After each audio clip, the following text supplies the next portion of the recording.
It's tea time with Brooklyn on 97.3 WMEE. If you haven't had enough AI shoved in your face on social media, I feel like I see AI videos all the time. Well, now it's coming to the big screen, unfortunately, if you ask me. An AI actress, that's what they're calling her, is making her feature film debut. Her name is Tilly Norwood, and she'll play herself in a comedy drama called Misaligned. Now, the movie is set inside a digital world called the Tillyverse, where she's an AI being without a real body or lived experience of her own.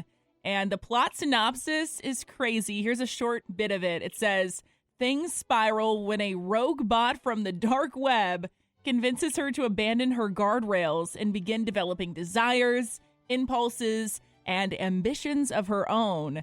The more human she becomes, the more famous she gets. Honestly, this is exactly why AI freaks me out, because I don't want it to develop its own desires and ambitions. But here we are making movies about it. The movie will be a hybrid production with a mix of directors, writers, and editors working alongside AI specialists.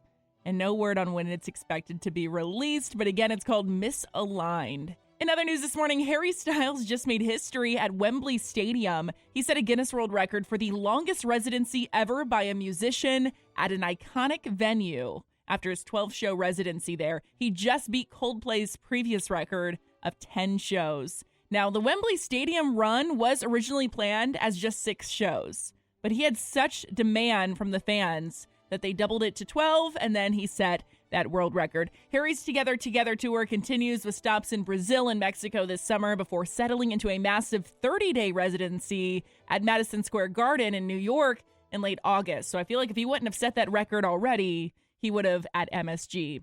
Lastly this morning, Dick Van Dyke has a secret to living to 100, and it actually has some science behind it.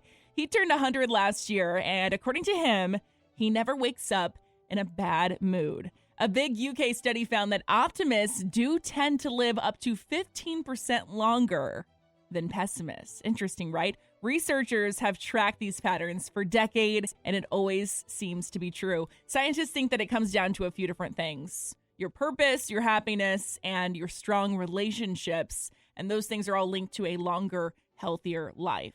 So there you go. There's an excuse to be more optimistic in your life. You might live longer. Dick Van Dyke summed it up best by saying, old age is part fact, part state of mind, and part luck. And that's tea time today here on 97.3 WMEE. Podcasts by Federated Media.